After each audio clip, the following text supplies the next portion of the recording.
Day 2 mga kalapati sa conditioning natin. Ito, gigil na gigil ang mga kalapate. Bali, isang araw nga silang di nakakain kahapon at pinurga natin sila. So, start naman tayo ng cleansing mga kaibon. Start tayo ng cleansing. So, nagkagulo nga sila mga kalapatids dahil nga syempre gutom na gutom mga kalapate natin. So, bawi tayo. So, para din naman sa kanila yung ginawa natin mga kalapatids. So, ito, kagulo na rin yung mga breeders natin mga kalapatids. Ayan sila.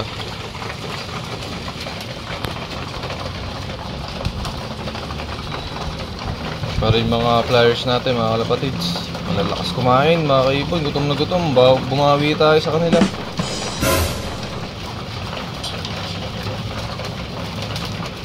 So yun, kakasahan na kagad natin sila ng pang-cleansing natin mga kalapatids. Unang araw. So 3 araw nga natin sila i-cleansing bago natin sila palakasin mga kalapatids.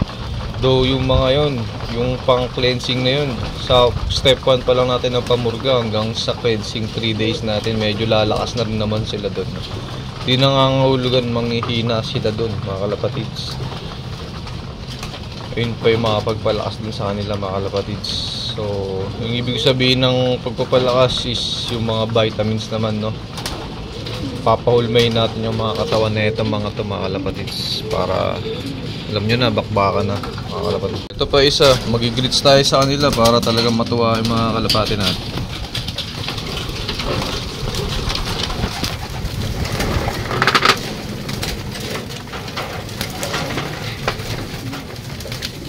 So after nyan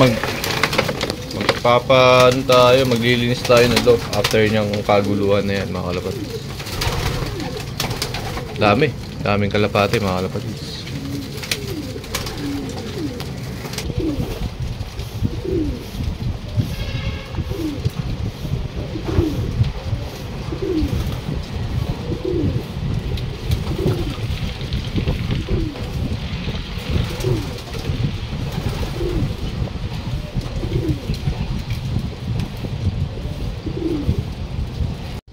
Ito, akasahan natin sila ng pang-flashing mga kalapatids.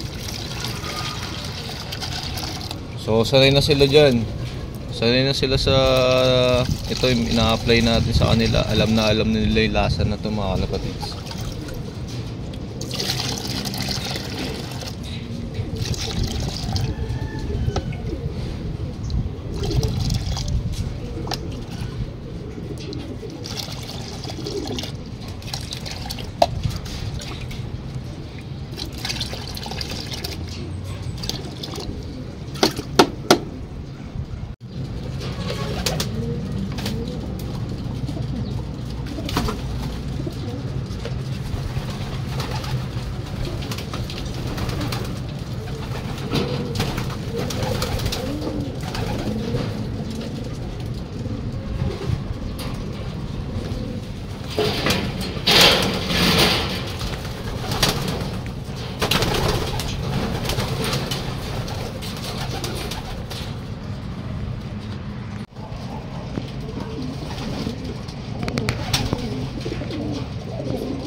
So yun, dun muna sila sa kabilang loft mga kalapatids na linis na natin yun. So wala namang bakas ng bulate sa kanila mga kalapatids.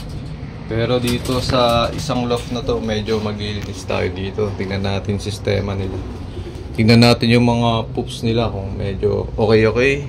At merong, yan tulad yan mga kalapatids. Titingnan natin yan lahat. And maglilinis na rin tayo mga kalapatids dahil nga, yun nga, baka nagdumi sila ng mga, alam nyo na, bacteria, mga kalapatids, or mga bulate. So, para mga kalapatids, based sa observation natin, medyo may nagdumi sa kanila ng basa, mga kalapatids, tulad yan. So, tingin ko meron yung mga bulate na hindi lang natin nakikita, mga kalapatids. So, syempre kailangan natin linisin yan. Okay, mga kalapatids. Ito mga kalapatids, day 3 tayo, day 3. Yeah, medyo maaga tayo magpapakain ngayon mga kalapatids ng hapunan nila. So napakain ko na sila ng mga bandang alas 8 ng umaga kanina. Pero ngayon time check tayo, medyo 1 PM pa lang. Magpapakain na tayo sa kanila. Dahil nga alis tayo mga kalapatids. Day 3 na ng conditioning natin mga kalapatids. So far yung mga poops nila medyo buo-buo na to mga kalapatids. Medyo maganda na yung postura nila. Tsaka ang lalakas nila kumain mga kalapatids simula nung napurga natin sila. Ito yung mga kalapati natin. Grabe sila. Nagkakaguluhan nila tayo mga kaibon. So parang di sila pinakain kanina, medyo tinataasan na natin yung pagpapakain sa kanila mga kalapatids dahil last day na natin ng conditioning sa kanila. I mean yung cleansing, flushing mga kalapatids, last day na natin ngayon sa kanila. So ito sila, ganadong ganado. So yun nga pala, di ko na lang na videohan mga kalapatids. Bali normal na patuka lang tayo kanina, pero nakabawang sila ngayon, nakabawang yan, natural tayo ngayon. Naka-natural tayo. So siguro kaya ganyan sila. So eto mga kalapatids, gutom na gutom, mga ibon natin. Parang di pinakain. Ayan sila, nagkakagulo talaga, grabe. So yung patuka natin sa kanila ngayon mga kalapatids is meron tayong dyan, probiotic, tinasahan natin ng probiotic yan, feeds nila. So yan, ganadong ganado. Kahit yung mga inakay talagang nakikisabay mga kalapatids. Ano sila, So buhay na buhay yung mga kalapati natin. Ayan sila.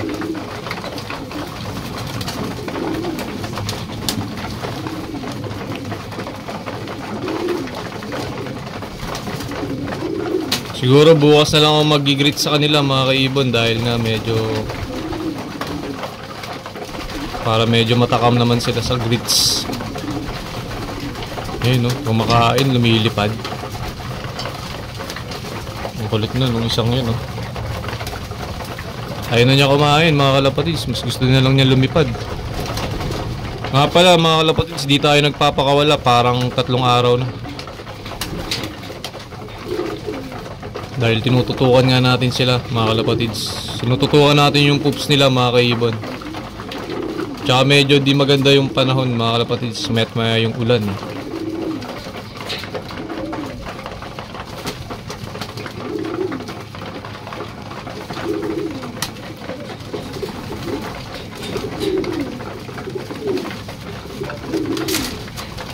So bawang yung patubig natin sa kanila dyan, natural.